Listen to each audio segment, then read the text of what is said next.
Hi all, my name is Connor and welcome to Security Radio, Officer Notes Episode 2.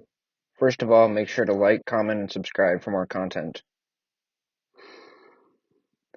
My discipline in life leads me to lead others. I've been listening to motivational speakers, to include Akira the Don's music and others on the internet.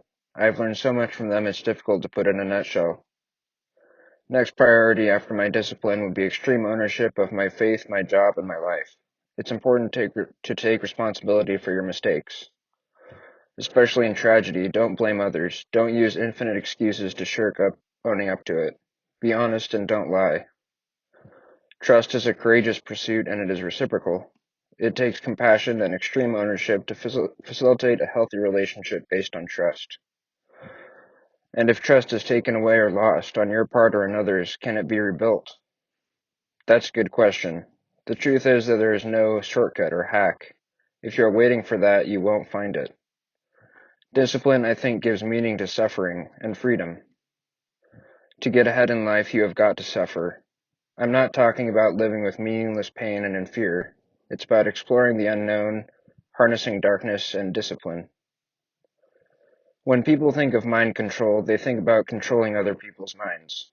When I think about mind control, I think about controlling my own mind. The mind is interesting. It controls everything. I believe we use a paltry amount of brain space usually. Okay, so maybe success to me looks like pushing that envelope. Think of a speed governor in a car. The speedometer might go up to 130, but once you hit 80, the manufacturer settings say, nope, our brains could be similar. When we want to give up, when we're exhausted, when that brain governor kicks in, that takes faith and misery. Say you get to a 40% capacity of your actual capacity in a workout or in your job or in some challenging task or goal. It's okay. Next time try for 45%. And so on and so forth. I have a story for you. As you may know, I trained to become a lifeguard at a Boy Scout camp on the Oregon coast. I later became an Eagle Scout. In lifeguard training, it takes weeks of swimming and rescue techniques. The first requirement was to swim to the middle of a lake and back. Maybe that sounds daunting to some, but I guess I didn't really even think about it. I had a sloppy rescue front crawl with my head out of the water. I was with my guys and they were doing fine, so I just focused on getting there and getting back. I remember I could have cared less about my form, and it worked. At some point with the challenges in life, you have to just apply yourself and attack it. You're going to do it anyway, so why not just attack it? When dealing with the loss of a loved one, there will be pain. It might come in waves from an ocean of sorrow. Mourning is like that. Usually you're in control, but sure enough, that wave will come. All of a sudden, it will hit you and you won't be in control. And then there will be a little break in the waves. Just a little bit of light at the end of the tunnel. This doesn't mean you care about them or your child any less. Not at all. Then another wave will hit you, and you'll be crying uncontrollably. But the waves will thin and get less frequent, and again, this doesn't mean you love them any less.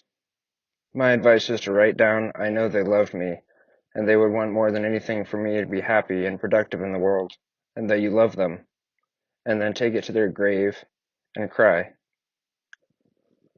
I believe there is inherent good within everyone. It takes realization, of course, to value this as personal virtue. For me, I think it starts with God. I still grapple with giving my suffering a meaning and sorrow from losing loved ones. I think you have to decide at some point. You have to decide who or what you're playing for. Is it the big man upstairs or the dark side?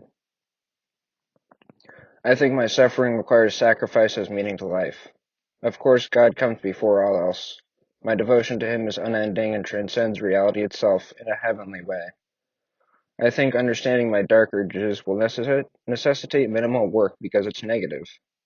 I cannot and will not act on these urges as much as humanly possible, so just learning what the urge, the trigger is, will prevent the darkness from even beginning to enter my mind and doing who knows what else. What I'm getting at is, I guess, is the dark side doesn't deserve much of anything. Why even think about it? So sure, I struggle sometimes. Doesn't everyone? I once contemplated becoming atheist, but I realized I could, maybe, or probably end up in hell. I was rejecting the entire idea of evil because I thought, who needs that? This point is moot because the world is nice but far from perfect, right? I just read an article about how this guy identified as having behavioral addictions. His advice was a small dose of mindfulness if or when fun gets in the way of life. It's all harmony and balance. I can't focus on one or two things at a time. I need physical activity, psychosocial development, sexual exploration, intellectual journey, gainful employment, a sense of home, family time, and spiritual life. It's easy to get lopsided in any area. For me, I think about the roots of these spiritual fires I'm having, like agitation, possible paranoia, or ego depletion, that may have been caused by stress, anxiety, maybe a love of money, or a hyper feeling. It is written in the Bible that money is the root of all kinds of evil. Would it really be possible for me to suffer and be in misery from wanting money like Mammon, the god of money, or being counterproductive in my considering rejecting entire parts of Christianity? This could be metaphysical, but I don't know.